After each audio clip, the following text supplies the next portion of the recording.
Good day, Miss. Good day, everyone.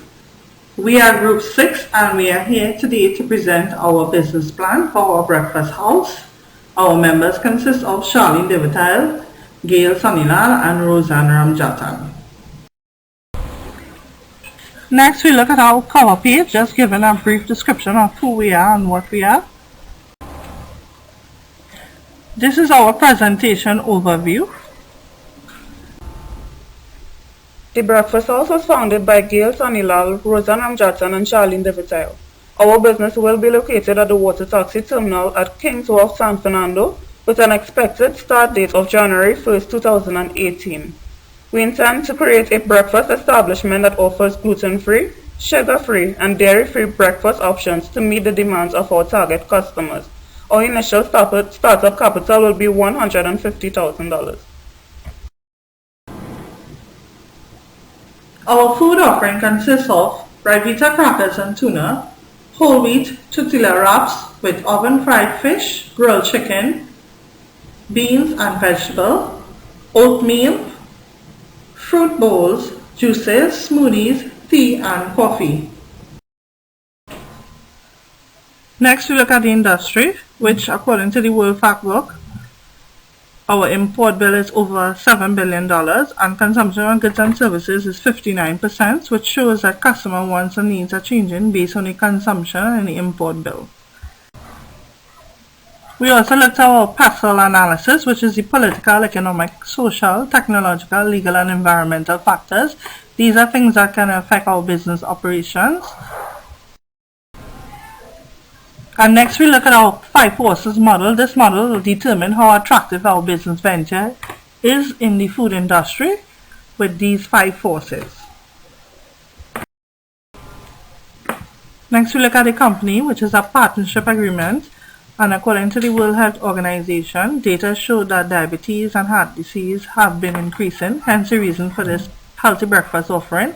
Our business operations are 4 a.m. to 11 a.m. Monday to Friday. Our company products are the tortilla wraps with fish and chicken and veg, and according to our growth strategy based on the answer of matrix, we will be using product development by modifying existing food offering. Market research and analysis. Our target market will be adults between the ages of 22 to 55 years. We are looking at busy working class individuals headed into Port of Spain or working within the vicinity of Kings Wharf and San Fernando. Working class individuals who are not family oriented and doesn't have time to prepare home cooked meals. Our target market will be a blend of males and females working professionals. After our investigation and survey, we noticed that there were no healthy breakfast option in the geographic location, Kings Wharf and San Fernando. Although it is not a high-density populated area, however, many patrons pass through there during the morning period. This area is not fully developed and doesn't have many businesses, therefore direct competition is minimal. The breakfast house's largest potential target customers are water taxi commuters heading into Port of Spain in the morning period. Currently, we observe that this group has a lot of overweight individuals who may have been diagnosed with lifestyle diseases. These are also young ladies that are changing their lifestyle and eating habits to accommodate the clothing fashion and trends in today's society. Market size and trend. According to the Central Statistical Office, San Fernando has a population of approximately 48,838 persons. Out of this population, we estimated that our ideal customers are about 1,260 individuals. We were able to calculate this figure because we identified that our main target market, the breakfast house, will be catering for our water taxi commuters. There are 3 sailings in the morning heading into the city of Port of Spain. The water taxi accommodates approximately 420 passengers in one sailing.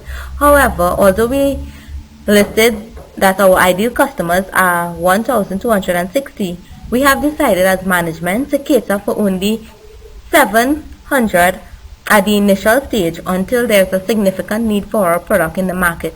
Competition. After analyzing our potential competitors, we realized that Subway, Puff and Stuff, and Linda's Bakery has the competitive edge and advantage over us in terms of bargaining power because they have been in the market for quite a while and have already built strong customer relationships. Competition. The strength of the doubles vendors are their prices are relatively cheap, and some customers look for something tasty at a reasonable price to satisfy their hunger. Doubles, Alupai and Sahina satisfy all of the above. Another strength of our competitors have over us are customers' loyalty, an easily accessible location, and reasonable price of product. The targeted customers of these businesses would have already gotten accustomed to the particular product from our competitors. The customers would have already adjusted their budgeting allowance to suit their regular breakfast option. Competitive edge. Some weaknesses of our competitors are the escalating rate of lifestyle diseases affecting individuals who are now moving to a more health-conscious eating habit. Doubles, Sahinas, and Alupai are deep fried in oil, which increases the fat intake, and this can lead to high cholesterol, obesity, and diabetes. As it relates to the bakery, most of their pastries comprise of butter and sugar, which also trigger lifestyle diseases. Subway serving with bread are artificial meats, which are processed and may lead to cancer cells in person because of the chemical used to process the meat. The breakfast house will open their business 4 a.m. every morning, and therefore we would have the competitive edge over our competitors. Estimated market share. From the analysis of the questionnaire, the majority of the persons, with approximately 56%, informed us that they will purchase our healthy breakfast option, as there are no other outlet offering a healthier breakfast alternative within the vicinity of Kings Wharf and San Fernando. Marketing plan. Distribution. The breakfast house will practice a direct distribution channel. The products will be prepared at the food place and then sold directly to customers. Pricing. The breakfast house will exhibit a product line pricing strategy. This pricing strategy is where our prices will be set based on the actual raw material cost and the content and benefit of consuming the breakfast. The breakfast house took into consideration the amount of money used to purchase the raw material and the nutritional content that each item offers. For instance, fish is priced at a higher cost than chicken, therefore our burrito fish wraps will be at a competitive price and is more nutritious than chicken. Sales tactics. Design web page, distribute flyers. Our business will use brochures. We are planning to print these and distribute via postal service to individuals within the environs of the business. Our service and warranty policy is that if customers are not satisfied, they will be refunded their money back or the item can be replaced. Our advertising will be done on Facebook as well as traditional media advertising. Advertising and promotion. The managers at the breakfast house have decided that we will use a point system promotional strategy to attract more customers. There would be an employee's card. Once an item is purchased, it is swiped and points are earned. However, the points vary from purchase to purchase. The higher the cost of the item, the more points will be awarded to the customer. The points can be redeemed for breakfast option or a gift displayed at the counter. In our design and development plan, we improved our leak-proof containers, as well as we had to pay attention to our gluten-free products in our design phase. Our business is in stage 1, which is the development stage, hence there is no trademark at this point in time to establish our products. However, in the future we will be trademarking our food products. This is our 5-cycle operations plan. It consists of the payment of a supplier's account. Then we purchase the raw material and convert that raw material into the finished product, which will be sold to the customers, and upon delivery we will receive our payment. In terms of facilities, we will need a process-oriented layout that will allow our business activities to flow seamlessly. We will also need a well-equipped kitchen preparation area, a washing area, sufficient exhaust and fresh air intake, ventilation in the food preparation and food serving areas, adequate storage facilities as well as a loading dock, parking facilities for our customers, and adequate toilet facilities.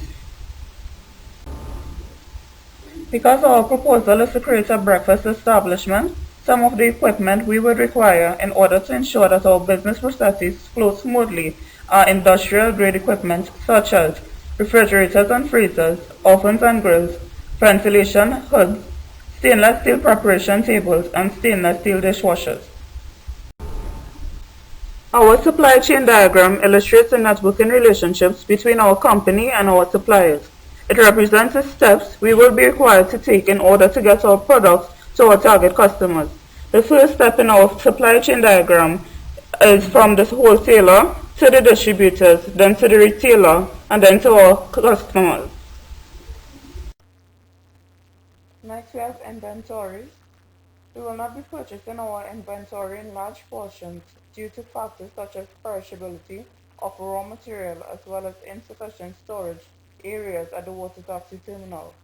However, we do intend to implement an inventory control system that will automatically calculate how much goods we have in stock and that will indicate when there is a need for us to purchase more inventories.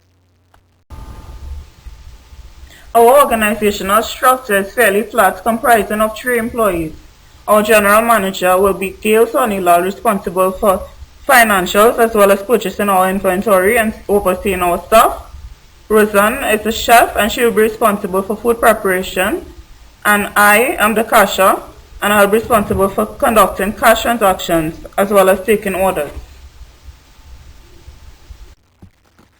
Our key management personnel is Ms. Gail Sonilal, our general manager, and she will be responsible for overseeing all business operations, inclusive of the purchases of raw material, monitoring business transactions, and managing staff, as well as the recruitment and selection of our employees. For our compensation and ownership model at the Breakfast House, our plan is to offer competitive salaries that are designed to attract, retain, and reward performances based on the skills and expertise of our employees. We intend to commit ourselves to a systematic approach to staff compensation at all levels of employment. Our compensation plan was designed in order to ensure that our employees' salaries are competitive and that we promote pay equity and consistency across all levels of employment. So we intend to implement compensation packages such as beginning salaries, which will vary depending on the experience, skills, and expertise of the employees, as well as an annual salary increase program. All members of staff will be eligible to receive a yearly increase or increment based on their performances throughout the previous years, which should be reflected in their performance appraisal, as well as incentive and reward programs. Based on the performances of our employees during specific periods, they will receive incentives such as bonuses or time off from work, which will, in return, or should motivate them to operate at their full capacities. All 3 of our partners will be investing $25,000 each, in addition to a bank loan of $75,000. Our total investment will be $150,000, and currently we are seeking the advice of a dietitian, Ms. Sharon Sainey, who is currently employed at the Southwest Regional Health Authority, and the services she offers are to provide dietary advice for healthy living, develop dietary meal plans, and promote health and prevent diseases. Next, we look at sustainability and impact. Right now, Trinidad and Tobago is experiencing a recession and government is experiencing the dual challenge of gas shortages and low price environment. However, our food business will contribute to the GDP of Trinidad and Tobago because there is business levy tax, green fund levy tax, and corporation tax incurred by operating our food business. The impact our business can have on the environment is air emission as well as wastewater, but all measures will be put in place to reduce these environmental issues, as well as the impact on society while we are providing the option for persons to purchase a healthy breakfast. Some of the risks we took into consideration when developing our business plan are not having sufficient capital to operate our business, the contamination of food due to poor hygienic practices by our employees, as well as fire hazard as a result of highly flammable objects such as gas tank in our kitchen area. For our financial plan, net income generated from income statements for the period 2018 to 2020 were as follows: $332,900, $189,565, and for the year 2020, $221,822, which was detailed fully in our feasibility report. So this is just a shortened version of our net income generated. Next, we look at our projected monthly cash flow statement for the year 2018. So this was done on a month-to-month basis, and at the end of the year, our cash position was over $400,000. For year 2 was $262,565. Year 3 was $295,622, which was fully detailed in our feasibility report. Next, we look at the break-even chart and calculation, and this is actually break-even chart for our chicken wrap.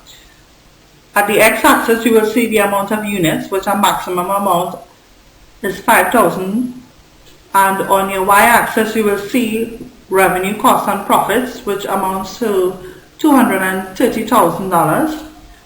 So at 5,000 units of chicken wrap, our total revenue generated will actually be $150,000. So that's 5,000 units multiplied by selling price of $30. Our variable cost for those 5,000 units is actually $80,000. Therefore, the variable cost plus the fixed cost will equal to $145,000. So therefore, there was a profit of $5,000, and that's in the green shaded area. Anything underneath that, the point of intersection, is actually a loss.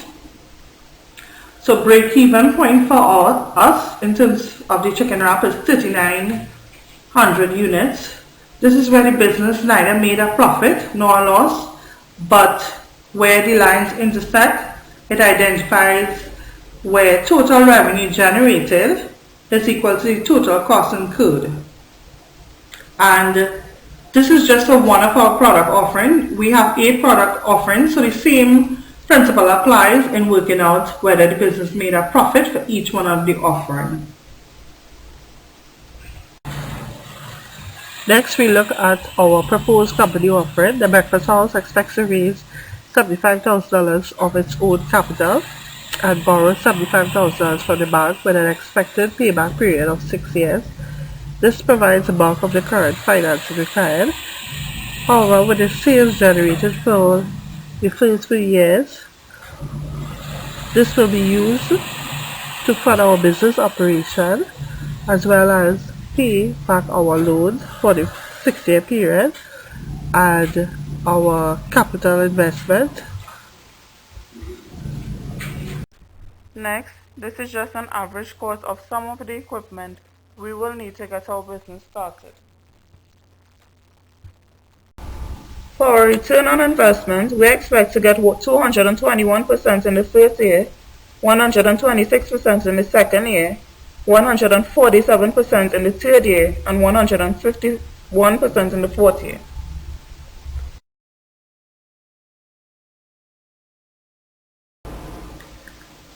In conclusion, this has brought us to the end of our business plan PowerPoint presentation, and I'd like to take the opportunity to thank Ms. as well as the students who have supported us through this semester. So once again, thank you very much, and thank you for listening to us, and the end.